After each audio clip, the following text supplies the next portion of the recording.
to the Hoops Rehab Show on Game 1 of the Western Conference Finals.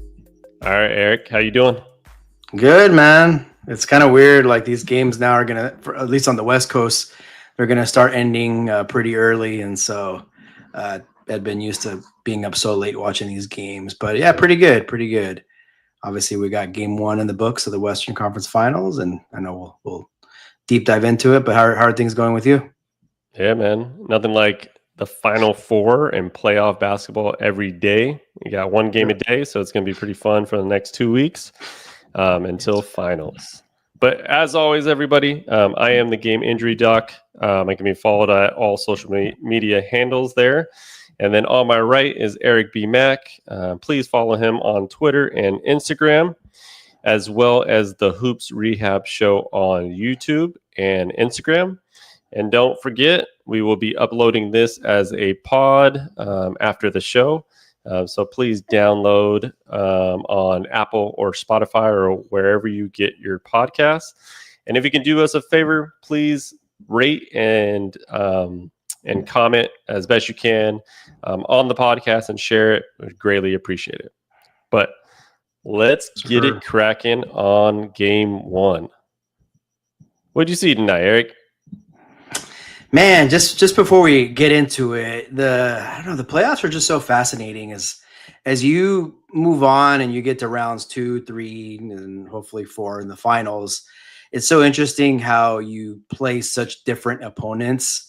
Like, for example, the Thunder playing against the Nuggets, where the focus has to be just obviously with just one player, with with the Joker, Jokic, and he's obviously like the most essential player on the team. Everything evolves around him.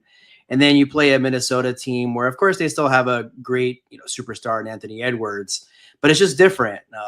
Minnesota is like a team that they come at you with different players. And so I think we saw that today where OKC had about a half of adjustments where they kind of needed to see they saw a new opponent, and it took a bit to settle in and adjust. And so that's what the first thing I kind of thought of was like, man, it is fascinating. It's interesting. Series to series, it's just so different. And I think that's what we have so far. And this is obviously a fill out game. And that's what I'm kind of thinking, today was. And what did you see in Game 1? Yeah, I mean, first half, especially the first quarter, I was just like, this is going to be a defensive juggernaut on both sides, because you got two top 6 defenses in the league, and they were just completely on each other from the get-go, right? So you kind of were like, all right, this is going to be one of those series that you might see something in the 90s, that type of game where you're not getting those full set of points, right? So that's what the first half I kind of thought about that, and I'm like, all right, Minnesota, I see they're here to play, and they look good, and their defense is ready. And then Anthony Edwards kind of rolled his ankle and kind of slowed down some momentum, and it did obviously come back to the game. Might not have been the same attacking Anthony Edwards that we normally see, right? So he only had I believe like 2 points in the paint. Shot a lot of threes, a lot of jumpers, and didn't really wasn't his typical attacking self. And that's what the Minnesota Timberwolves are going to need kind of moving forward, is just Anthony Edwards to be himself. I think one thing obviously that we saw, especially in the second half, is how smothering OKC's defense can really be and how good they are on defense. There is a play that Alex Caruso made in the fourth quarter where Naz Reid, he's on Anthony Edwards. Naz Reid is trying to set a screen on him. He slips the screen, does not let him set the screen. Naz Reid tries to set it again. He slips it again, gets in front of the screen, and he is in the face of Anthony Edwards the whole time and forces him into a pass to Naz Reid, which Naz Reid missed the 3 right after that. And just that play alone just kind of shows you what OKC is made of and what type of players they can really throw at you. Oh, 100%. I mean, we've talked about it, how they're just so relentless on defense. And if it doesn't get to you in the first quarter, second quarter, it's going to ultimately get to you. I mean, it's kind of listening to some of the guys at the end of the game on the Minnesota side. They just kept talking about how Oklahoma City is just, they show you something different almost every possession. You know, sometimes full court press, sometimes half court press. They really kept talking about how they just like really fill the gaps, like just split second. So you think you have a driving lane, and then like half a second later you don't. And so going back to Anthony Edwards, he only took 13 shots. Only one of those shots was in the paint. It could be partially the ankle, right? Maybe not having the confidence to kind of spring off of it. But as he mentioned himself, again in the press conference, it was really the OKC defense as well, really not allowing that to happen. And I mean, obviously you and I, like being Laker fans, we're big fans of Alex Caruso, and we know that the team obviously made a huge mistake getting letting him walk. And so now we're seeing, you know, what he has, and he did this in 2020 as well. It's just a little bit, I think he's a little bit better offensively now too. And pretty good to see. He's just been solid this whole playoffs for sure. Yeah. He's a player that will definitely win you a championship and has championship experience. So he understands like where to be, how to get there, and what he needs to do and fill his role. Right. I like in the like preview before today's game, they were asking him, like, if you have to guard Julius Randle, how do you feel? Or like, do you like guarding centers? Do you like guarding bigs? And he really is like, he kind of like laughed a little bit, kind of was, you can tell, not annoyed by the question, but he was like, I'm going to do whatever it takes to fill my role on this team. Like, he's that type of player that no matter what is going to give it his all. And he was outweighed by some of those guys by a lot. He can guard Anthony Edwards, guard Julius Randle. Doesn't really matter. But does a hell of a job on the court there. Oh yeah, I mean they all are in such unison and their defense, and then obviously picking their spots offensively. They had a huge second half. They scored 70 points. I mean, for the Minnesota side, I mean, obviously, again, as a Laker fan, we were just so used to Naz Reid, DiVincenzo, and Alexander Walker just coming in and giving fits. And I mean, they were 5 for 36, those three combined. And so for the minute, it's so funny. I feel like since game one, when they dominated the Lakers, like Naz Reid, I mean, I can look at his stats, but he hasn't been that like where that player where he got like 20 something that game, and it's like I highly doubt he's come close to that since.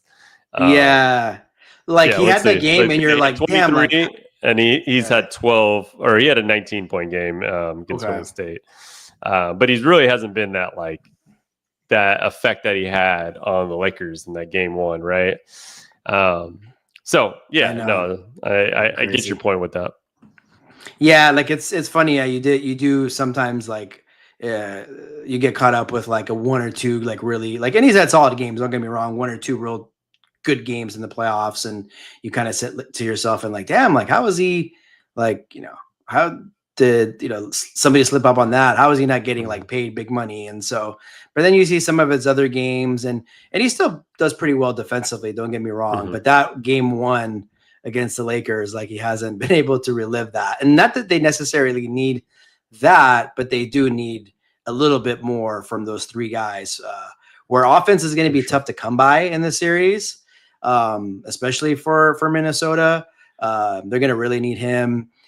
Julius Randle had a great first half, a little, not as impactful in the second half.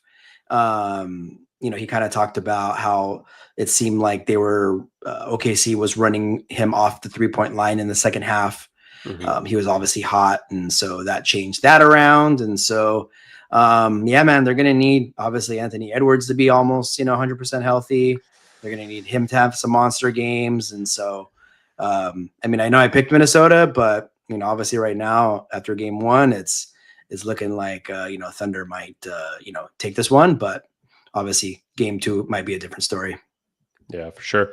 As always, everybody, if you're in the live stream on YouTube, Twitter, Instagram, please comment. Let us know your reactions to game one, and we'll try to get to that throughout the show or at the end of the show. But I wanted to kind of get into stats that I kind of saw with this OKC Minnesota game, and one of them is points off of turnovers. Right, OKC was 31-10.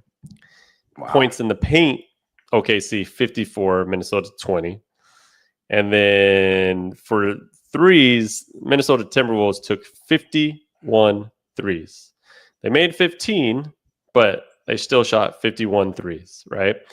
And there's a stat out there for OKC that if a team against them this year have shot 45 plus threes, they're 2-18 against them.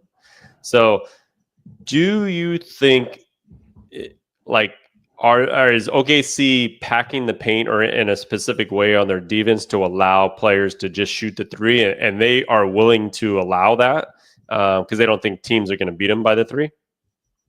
Yeah, I mean, just with that stat alone, you got to think that there's definitely something to it. Man, it would have been interesting to see Boston versus OKC. Yeah. The first thing I thought was like, man, because that's what Boston does. That's how that's how they live, right? They live by the three, die by the three. Yeah, it would have been like, hey, strength versus strength, I guess. But at least we won't see that this year.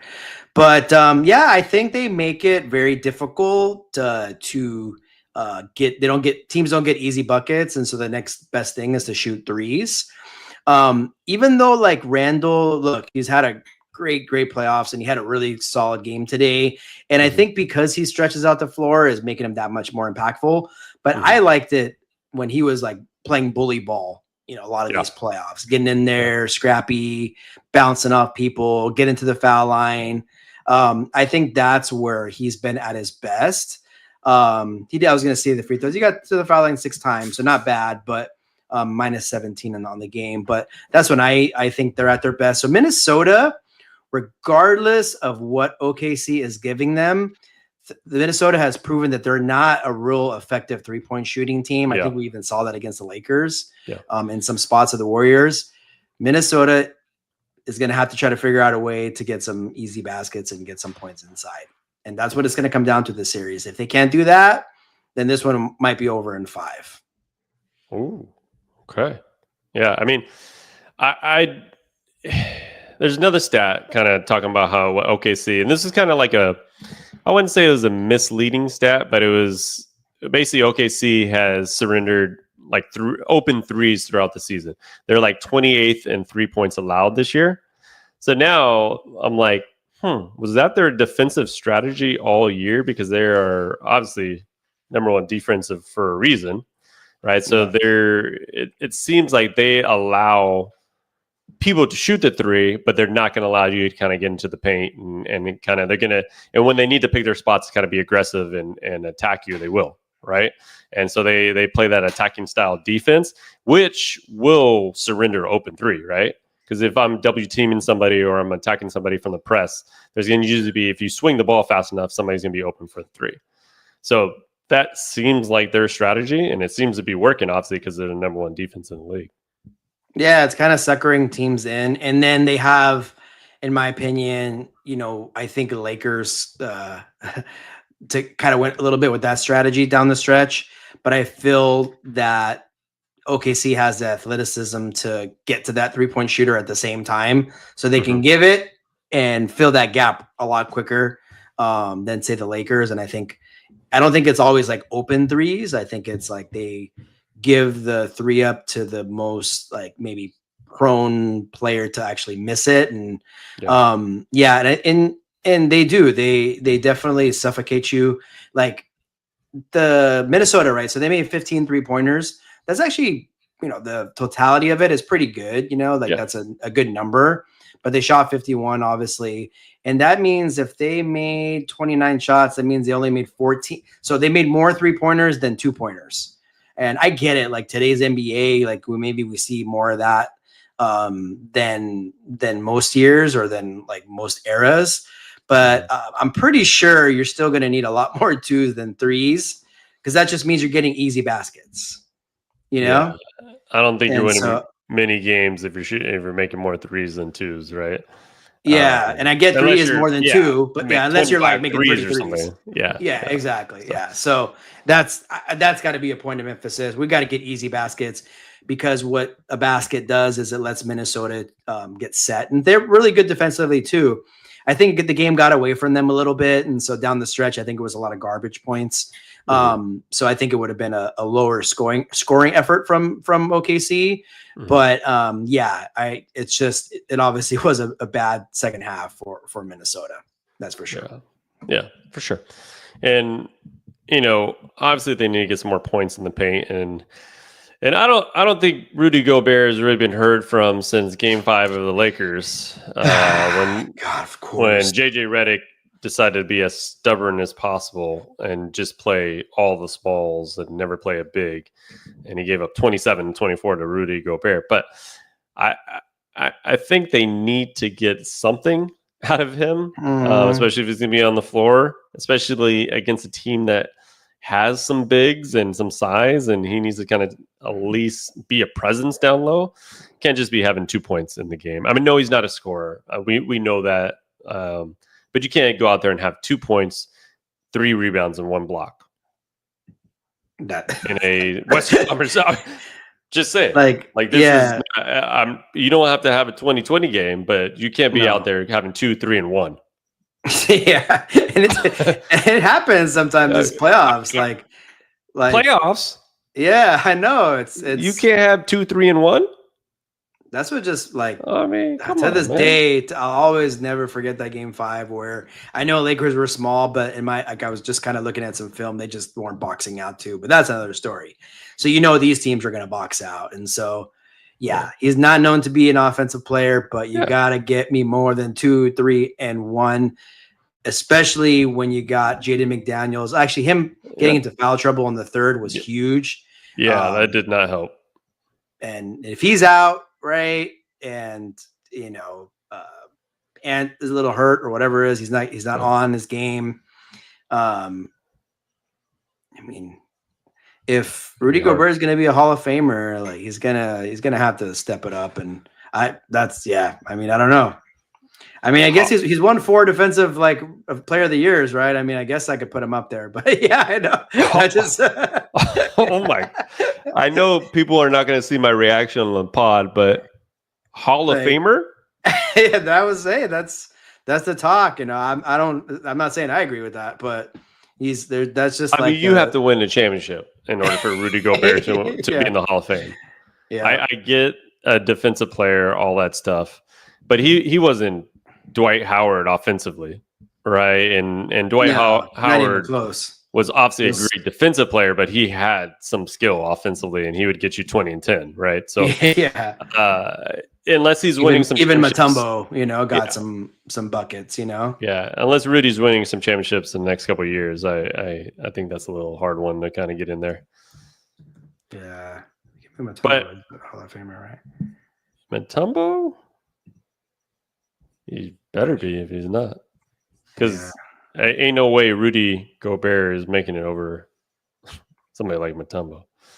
Yeah, where he, obviously he was a career 9.8 points a game, but he had some years where I'm not seeing that. He might be. I can't this first glance. I'll take a look at that. But anyways, we got caught in a rabbit hole. But if it's a potential Hall of Famer, come on, you gotta come with it. This is the Western Conference Finals, and kind of like we called out OG last round with the Knicks. This is a call out officially. Rudy Gobert. I'm asking for what, 10? But not so much. It's the rebounds. You got to give me some boards and some blocks. Currently, Rudy Gobert is on the milk carton. Yeah. He's missing. And stuck in LA from Game 5. That's where he's at. If they're not going to have anything from him, and you got Jaden Daniels only played 24 minutes because of foul trouble. That is just a recipe for a tough game to win. I mean, I think Minnesota would turn it around in Game 2, and they'll kind of make some adjustments and do all that stuff. But they got to be able to attack the paint, and Rudy Gobert is going to be one of them that needs to be able to attack in there and get some easy dunks, easy layups, things like that, some pick and roll to kind of get him involved just to get some points in there. I think they're going to need that in order to win Game 2. I don't think I would ever in my wildest dream say, Minnesota's Timberwolves game 2 is dependent on Rudy Gobert, but it is. Yeah, they're gonna need some from him. And by the way, Dikembe Mutombo, rest in peace, big fella. He was a 2015 Hall of Fame inductee. Yeah, so I thought so. I thought he made it for sure. But yeah, so they need to go back to the drawing board and really just figure out how to go against some of these schemes that OKC has, and to me, like, I haven't seen a defensive team to play the way they do in a long time. Like, I mean, Boston was decent on defense last year, but not like this aggressive with the way they play. Yeah, it's different. And their depth is just ridiculous. Like, Kenrick Williams didn't even play last series. He came in and gave him 10 minutes, went 3 for 3, 2 for 2 from 3. And it was like such a big span in that third quarter where he was able to get hot, and that created some momentum. And like, I don't know what was the reason for bringing him. They just know the right moves to make right now, and the coach is doing a hell of a job making sure his guys stay ready, and he can go to almost anybody on that bench, which is just crazy. Yeah, no, it's like they're super, super deep. We're seeing like different unsung heroes every game, every series. And that's like that defense, like you said, I mean, I'm sure there's some teams out there, obviously like the Detroit Pistons of the, 2004, 2005, right? Mm-hmm. And there's probably a couple others, but their identity is defense. Mm-hmm. And that's where it starts. And then you got an MVP and, Shea, which we haven't even talked about at all today. He had another 31 point game. And, he's carrying this team right now offensively. And so the other guys are picking their spots. And it was funny. I don't know if you saw Michael Malone. Yeah, I was waiting for you to say that. Yeah, I didn't realize. I mean, sometimes it happens. He's like ESPN covering the Western Finals. And he said, MVP SGA. Yes. So yes, sir. I see that subtle shot at Denver and Joker there, according to the internet. Yes. But yeah, OKC dominant second half, outscored them by 30 in the second half. That third quarter was just incredible by them, and they're going to be a tough team to beat. But yeah, Minnesota's got to get it, regroup, and get ready for game 2. Yep. I mean, you're almost obviously when you lose game 1, and it's going to be a big and important game for both teams. But when you're on the road, like you really want to steal one, and so if you get down 0-2 against these team, yes, you're going to be going back home, and good things do happen at home, but it's going to be tough sledding where the pressure will be on Minnesota to win 2 games at home. And so sure. I don't think we have to tell you, how big this game is. It's going to be huge. I see it being a little bit closer or a lot closer down the stretch. And we'll see what Minnesota's got. They lost game 1 of their last round. Granted, it's a little bit different circumstance, right? There's no, knock on wood, no injuries from the OKC side like there was on the Warriors. But can't wait for game 2. And you got to think it's going to be a close one for sure. 100%. All right, so let's get into our Something Happened Today segment where we kind of talk about injuries if they happen in the game. Anthony Edwards went down with what appeared to be a right ankle sprain, or at least he turned his ankle in the first half.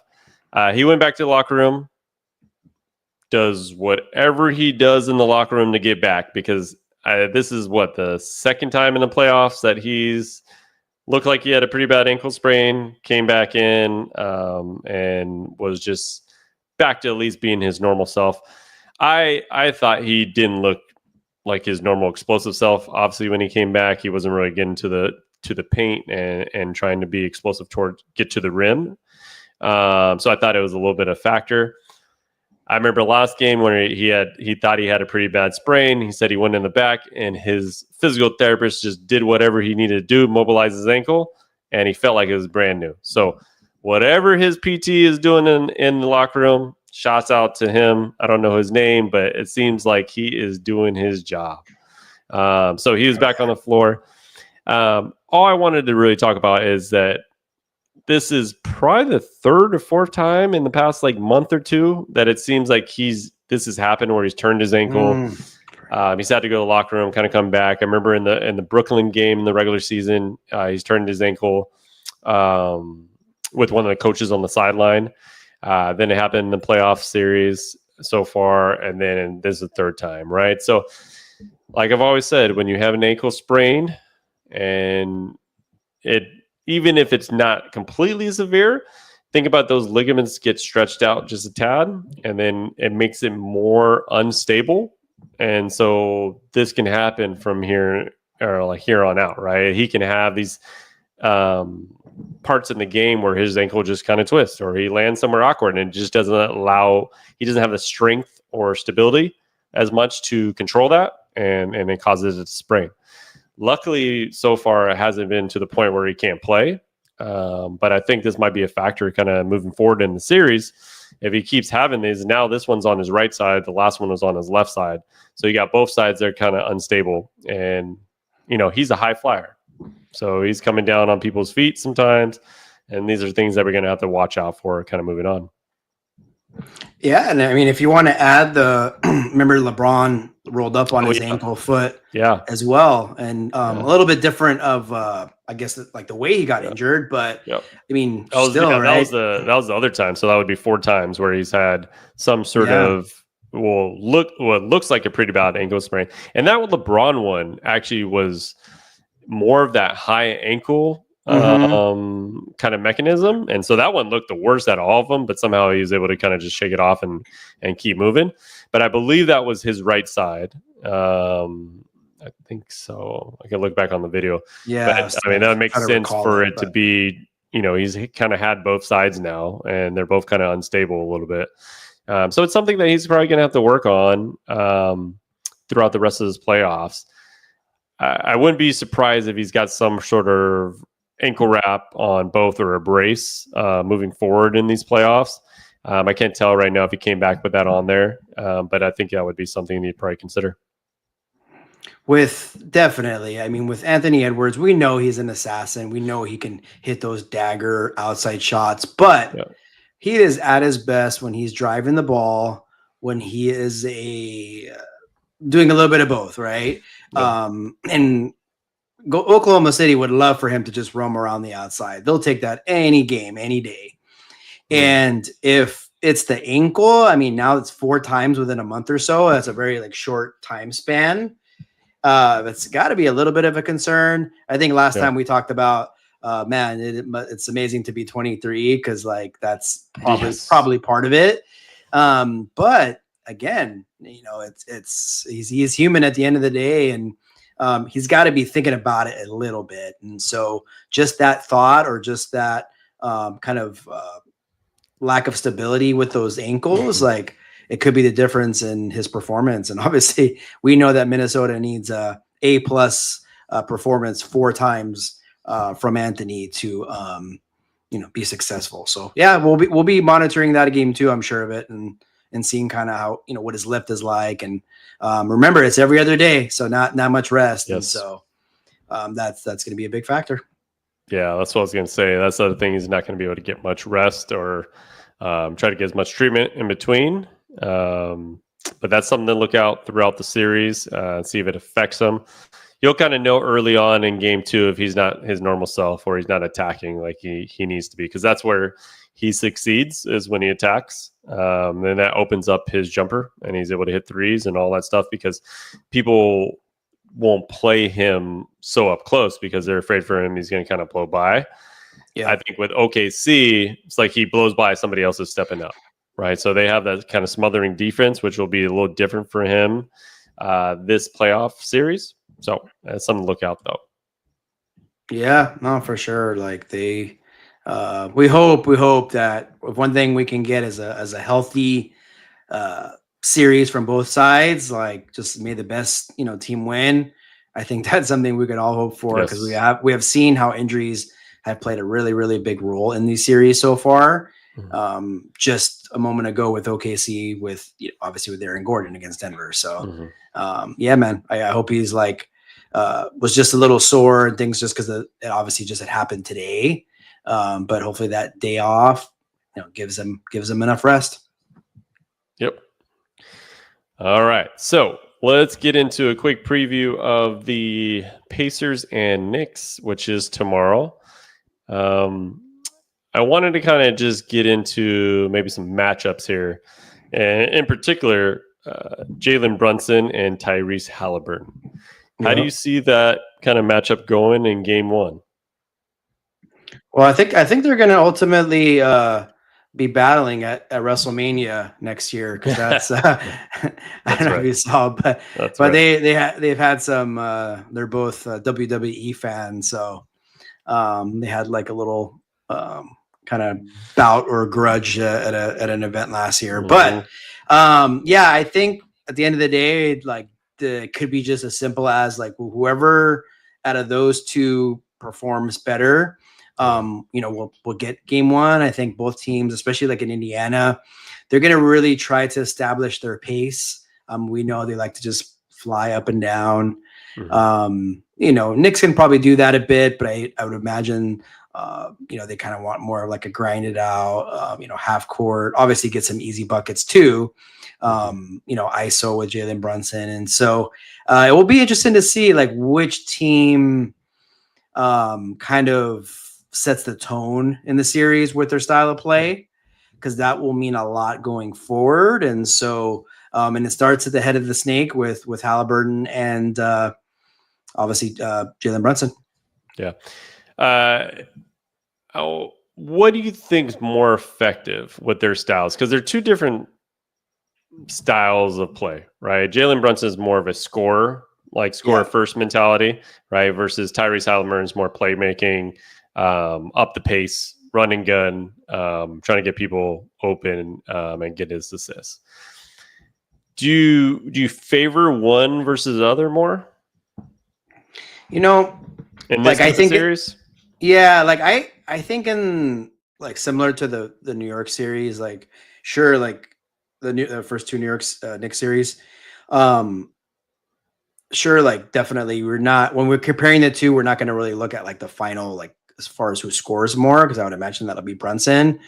But like I don't know, trust me, Halliburton has shown that he can do it, but Brunson has showed end of game, we need a bucket, right? Clutch. We need like a stretch of 2 or 3 buckets. He is just so damn clutch. And I think, and like come playoff time, come big moments, that stands out to me more. Maybe like a totality of like a season, right?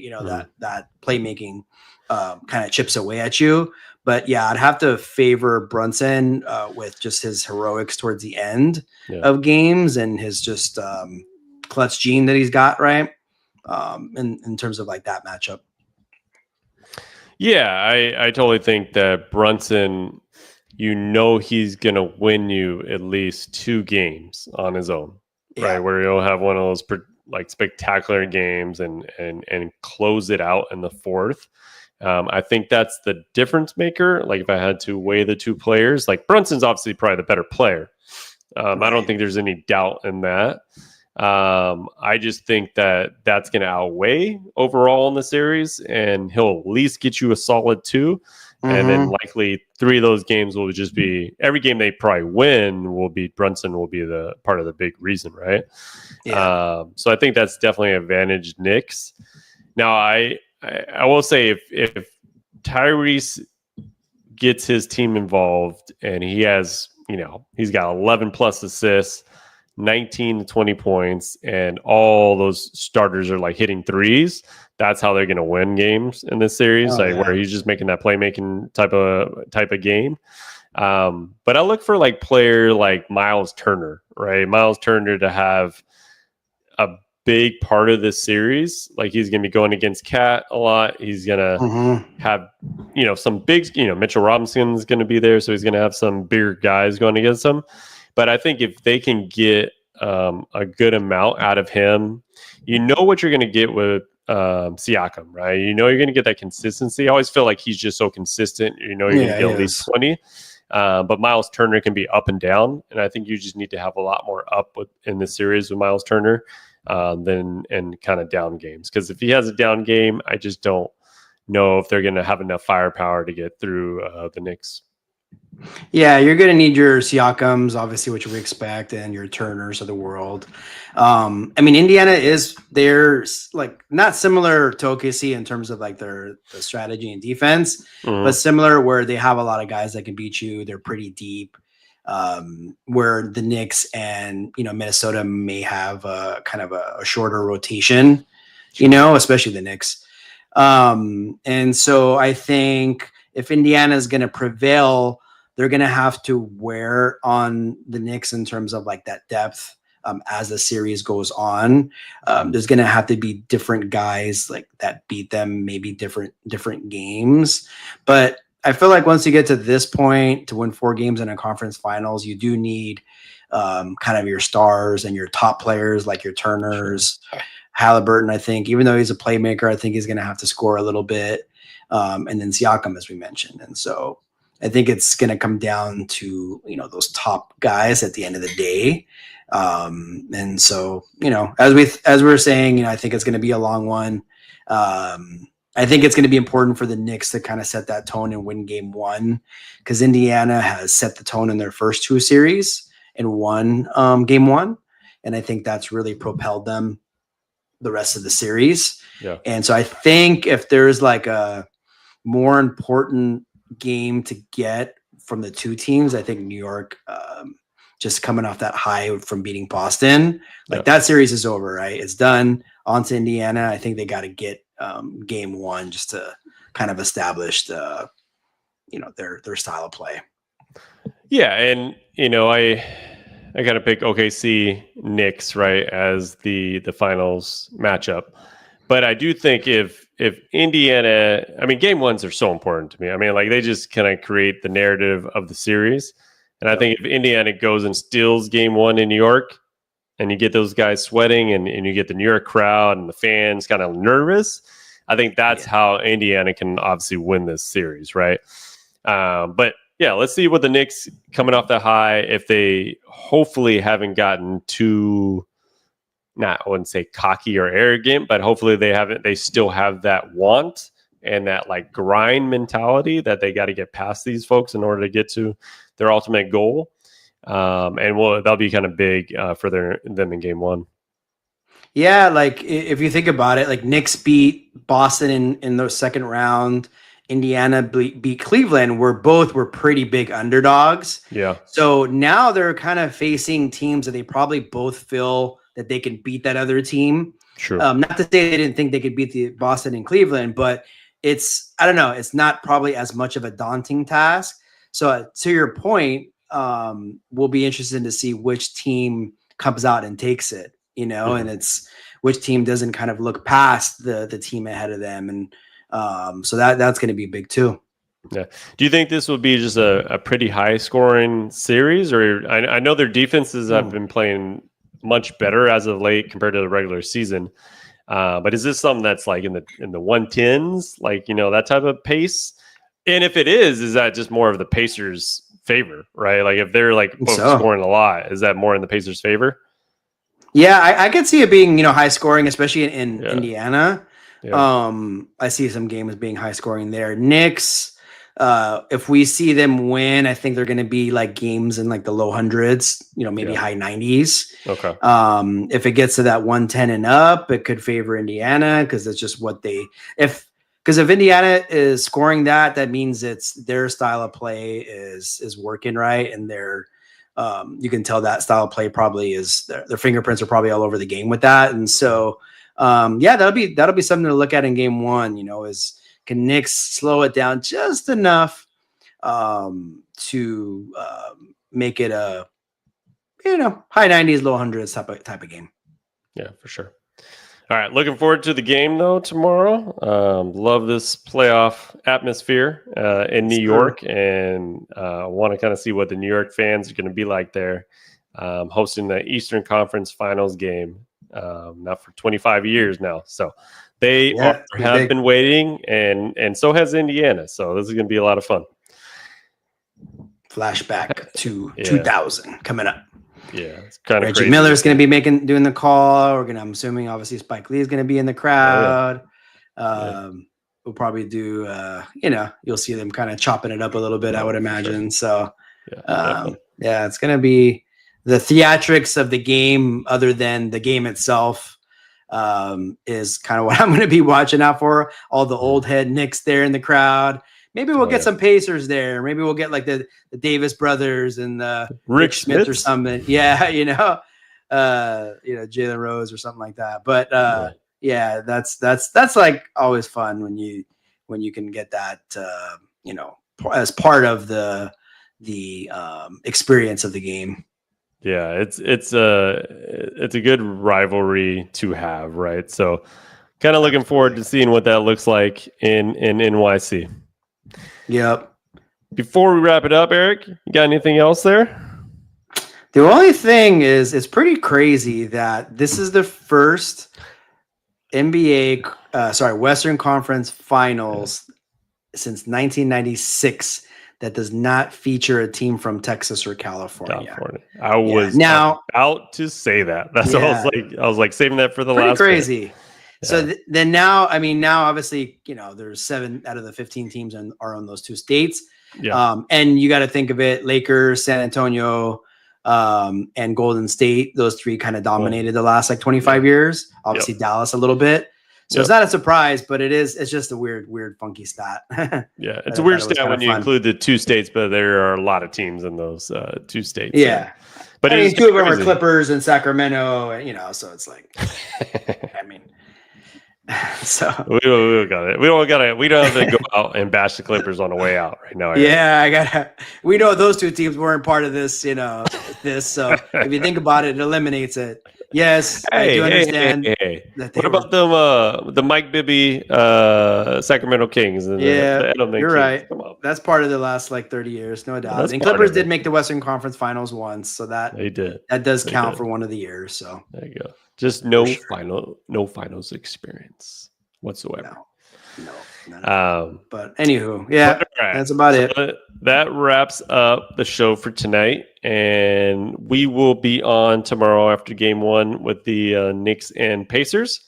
So if you guys have any questions, let us know, and we'll try to get to them on the next show.